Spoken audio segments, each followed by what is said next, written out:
नमस्कार, आप देख रहे हैं हमारा खास कार्यक्रम बात सेहत की। कोरोना का नया वेरिएंट ओमिक्रॉन तेजी से पैर पसार रहा है। दुनिया के कई देशों में ओमिक्रॉन से दहशत है और अफ्रीका के बाद अब ये यूरोप के देशों के लिए खतरा बनता जा रहा है। ब्रिटेन एक बार फिर कोरोना की जकड़ में है। वहीं ब्रिटेन के आंकड़ों को लेकर अगर बात की जाए तो आंकड़ों को देखकर तीसरी लहर की आहट नजर आ रही है। शुक्रवार को ब्रिटेन की बात कर लेते हैं तो वहां कोरोना के 93,000 केसेस सामने आए, जिसमें 3,200 केसेस ओमिक्रॉन के ही है। अब ऐसे में नीति आयोग ने भी चिंता जाहिर करते हुए एक आंकड़ा जारी किया है। नीति आयोग के सदस्य डॉक्टर पॉल की माने तो ब्रिटेन में ओमिक्रॉन के संक्रमण का पैमाना देखें और भारत की आबादी से उसकी तुलना की जाए तो कहा जा सकता है कि संक्रमण फैलने पर भारत में रोजाना 14 लाख केसेस सामने आएंगे। उन्होंने ये भी कहा कि हर केस की जीनोम सीक्वेंसिंग नहीं की जा सकेगी। ऐसे में केवल सावधानी ही तीसरी लहर से बचा सकती है। वहीं ओमिक्रॉन के बढ़ते खतरे के बीच एक बड़ी राहत की खबर है कि WHO ने बच्चों की वैक्सीन कोवोवैक्स को इमरजेंसी यूज के लिए मंजूरी दे दी है और इस साल अगर हम बात करें तो 3 साल और उससे अधिक की आयु के बच्चों को सुरक्षा प्रदान करेंगे। सीरम इंस्टीट्यूट ने इस वैक्सीन को तैयार किया है। इसके टेस्ट शानदार बताए जा रहे हैं। वहीं माना भी जा रहा है कि बच्चों का टीका 6 महीने के अंदर आ सकता है। तो ऐसे में जहां खतरे की आहट है वहीं राहत की भी खबर है। ऐसे में हम जानने की कोशिश करेंगे कि तीसरी लहर की आहट के बीच कैसे बचाव किया जाए और बच्चों के लिए कितनी कारगर होगी ये वैक्सीन। इसी पर हम चर्चा करेंगे। हमारे साथ खास पैनल जुड़ेगा, लेकिन उससे पहले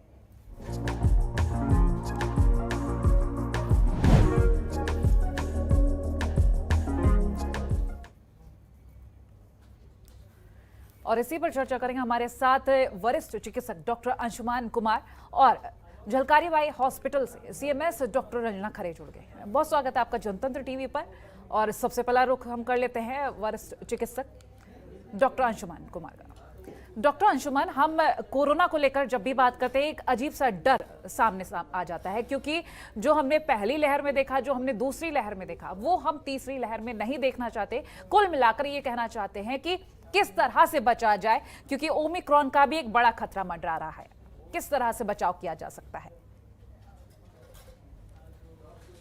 बिल्कुल, आपने शुरुआत कही कि कोरोना का डर जो कि साइकोसिस फॉर्म में बनता है, कोरोना साइकोसिस और कोरोना फटीग दोनों साथ साथ चल रहे हैं। 2 साल से डॉक्टर्स और हॉस्पिटल की जो हालत है, पब्लिक भी अब त्रस्त हो चुकी है कि क्या बवाल है, क्या होना चाहिए। लेकिन eight the same time public Covid appropriate behaviour को छोड़ने भी कोताही नहीं करती है। अभी के परिप्रेक्ष्य में अगर देखें, डेल्टा ऑलरेडी इंडिया में था, एंडेमिक का रूप लेता जा रहा था, म्यूटेटेड स्ट्रेन ओमिक्रॉन एंटर गया।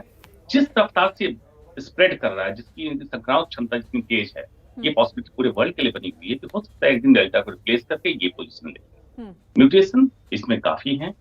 प्रॉब्लम एक जो डर वाली बात है ये है कि कहीं कोविड एप्रोप्रिएट बिहेवियर की कमी के कारण डेल्टा और ओमिक्रॉन का मिक्स होकर सुपर स्ट्रेन अगर इंडिया में बनता है, वो घातक हो सकता है। अभी ओमिक्रॉन घातक नहीं है, ठीक बात है, लेकिन अफ्रीकन जीन और इंडियन जीन जो हमारा बॉडी सिस्टम है डिफरेंट होता है।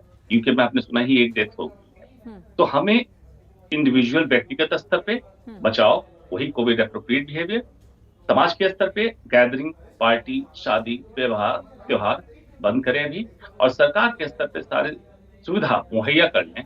हालांकि अगर केसेस बहुत घातक होने लगे, इतनी सुविधा तुरंत नहीं, लेकिन अब 1.5-2 साल पुरानी चीज हो गई। एस्टैब्लिश नॉर्म्स है, एस्टैब्लिश ट्रीटमेंट प्रोटोकॉल है, सरकार तैयारी कर।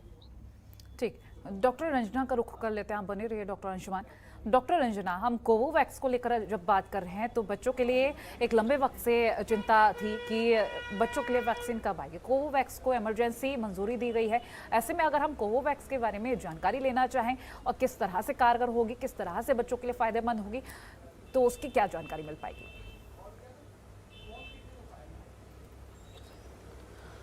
देखिए, बच्चों के लिए ये वैक्सीन सपोजिटली मतलब कि प्रस्तावित है, ये रिसर्च के बाद ही प्रस्ताव आया है और उम्मीद की जाती है कि ये बच्चों में प्रभावशाली रहेगी और इससे उनको फायदा होगा, क्योंकि तीसरी लहर आ चुकी है, दस्तक दे चुकी है और सभी राज्यों में मतलब कि स्पोरेडिक केसेस दिखाई दे रहे हैं और ये कोरोना की तीसरी लहर मानते हुए ओमिक्रॉन का जो विशेष वेरिएंट आया है और वो घातक भी सिद्ध होने को लग रहा है कि घातक सिद्ध हो सकता है, उसको देखते हुए हमें बच्चों को कवर करना जरूरी है, क्योंकि नेचुरली ये बच्चे अभी तक कवर्ड नहीं है वैक्सीन से। पहली डोज हमारे यहाँ 100 करोड़ से ऊपर लग चुकी है एडल्ट्स में, लेकिन बच्चों का अभी अनटच्ड है और स्कूल जा रहे हैं, तो उनको कवर करना भी अत्यंत आवश्यक है। डॉक्टर, जीनोम सीक्वेंसिंग नहीं की जा सकती नीति आयोग के अनुसार, तो आखिर किस तरह से फिर क्या किया जाए? क्योंकि जीनोम सीक्वेंसिंग नहीं की जाएगी तो कुछ और देखा जाएगा। तो अगर हम दूसरे रास्ते के बारे में बात करें तो क्या दूसरा रास्ता हो सकता है?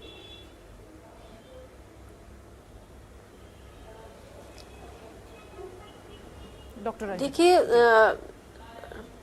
मैं यही कहूंगी कि सीक्वेंसिंग तो नहीं करी जा सकती है, लेकिन वैक्सीन जो है वो लगाना जरूरी हो रहा है बच्चों को। तो लगवाने के लिए जो है, अगर पेरेंट्स तैयार हो रहे हैं और बच्चों को मोटिवेट करके, पेरेंट्स को मोटिवेट करके ये वैक्सीन लगाने के लिए प्रस्ताव आया है, उसको हमें जो है वो सहज रूप पे जनता के बीच में जाना चाहिए और बच्चों को वैक्सीन लगनी चाहिए।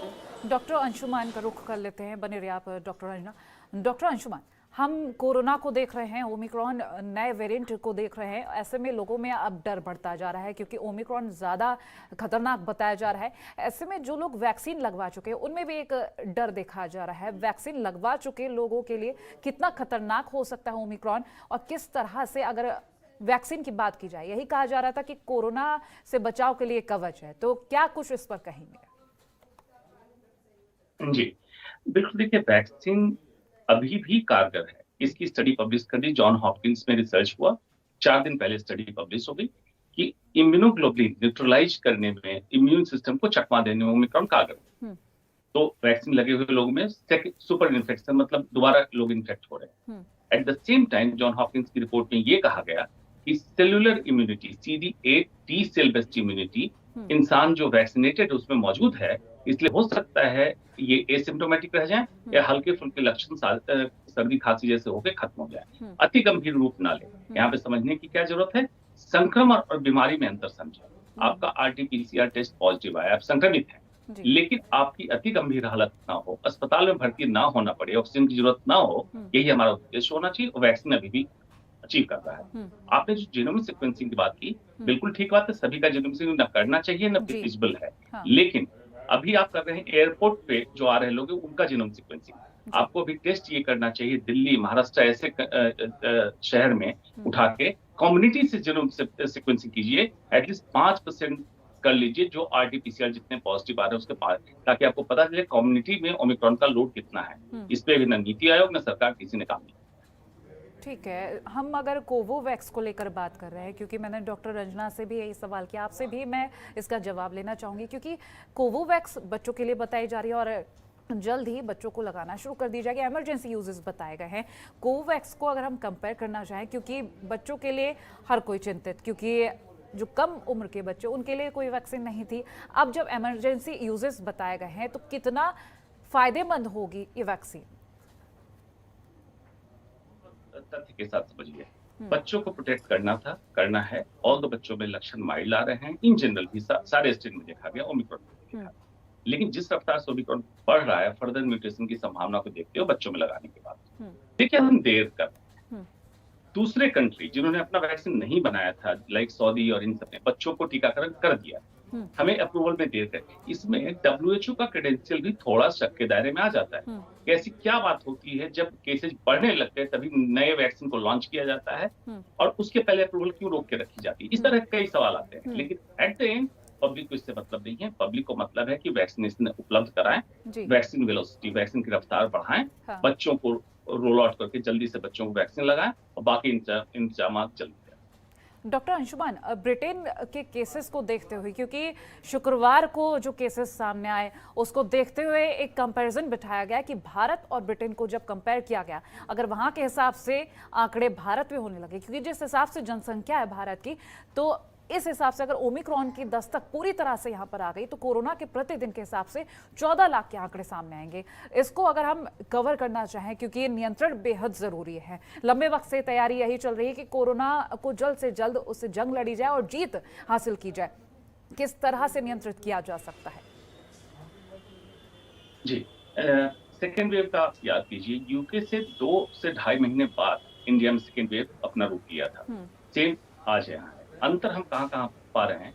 यूके ने जून में बूस्टर डोज अपने हेल्थ केयर वर्कर को दे दिया। 3 महीने बाद स्टडी करके दिखा दिया 28 से 34% इम्यूनिटी में इजाफा हुआ। बाद में उन्होंने हेल्थ केयर वर्कर के बियॉन्ड जाके दूसरे लोगों को बूस्टर डोज चालू किया। हमने नहीं किया है बूस्टर डोज।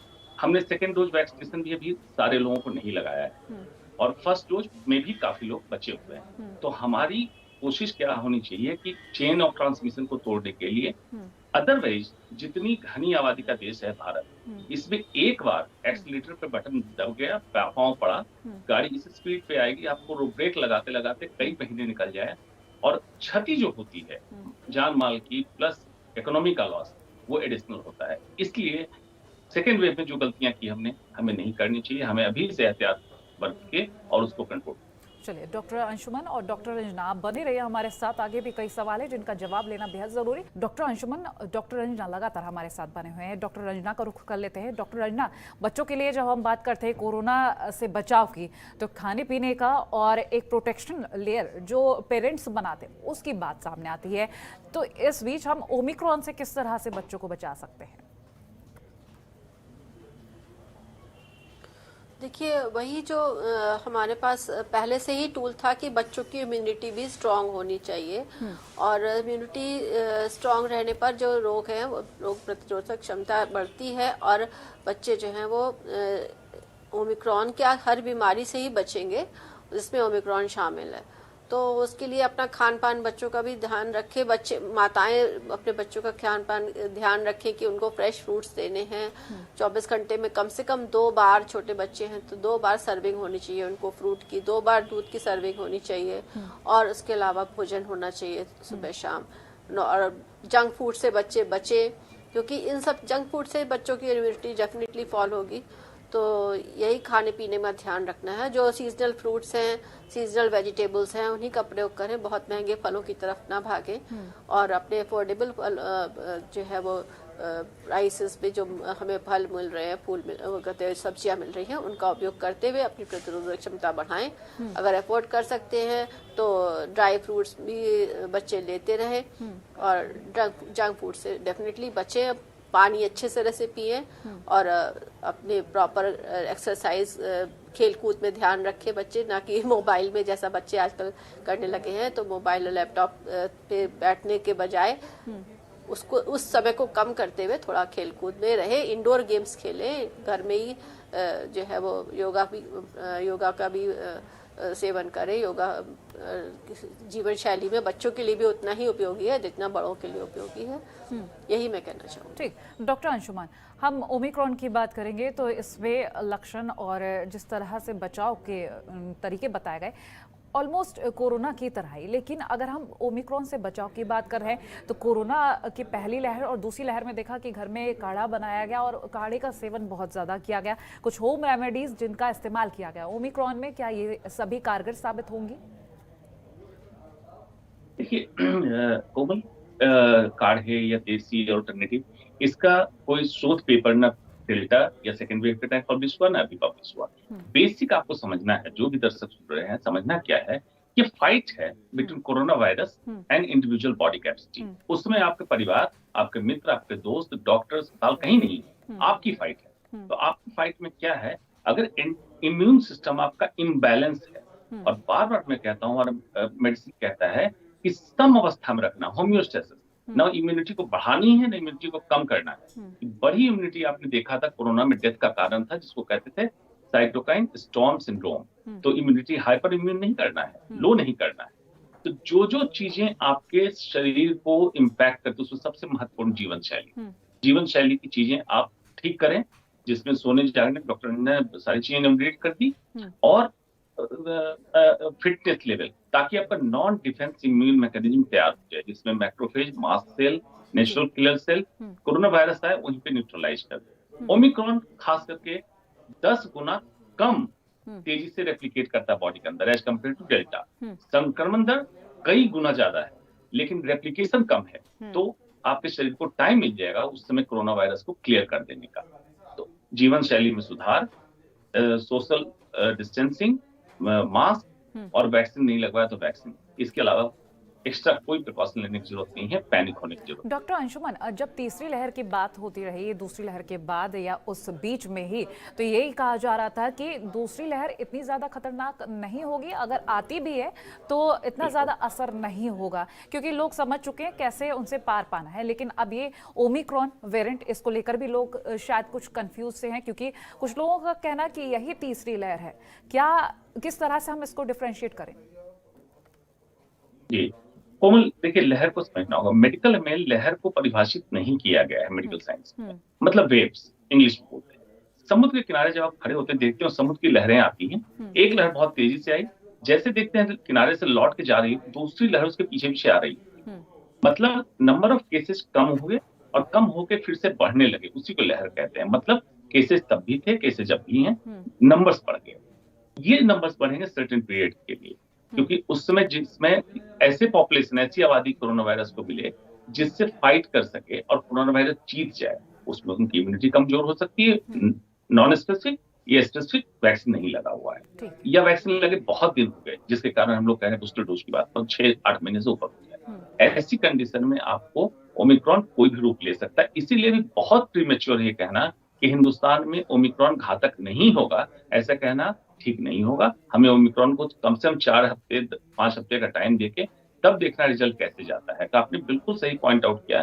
पहले यही कहा जा रहा था कोरोना कुछ नहीं है, कॉमन फ्लू वायरस है, और सेकेंड वेव में आपने देख ली कितनी आफत आई। इसलिए लाइटली न लें, eight the same time panic ना करें, बहुत ही बैलेंस अप्रोच करना है।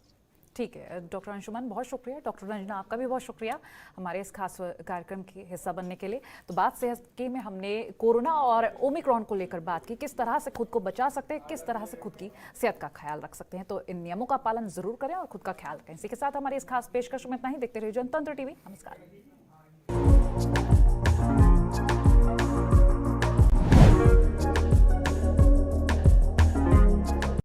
खबरों के निष्पक्ष विश्लेषण के लिए सब्सक्राइब करें Jantantra TV and press the bell icon. Never miss any update.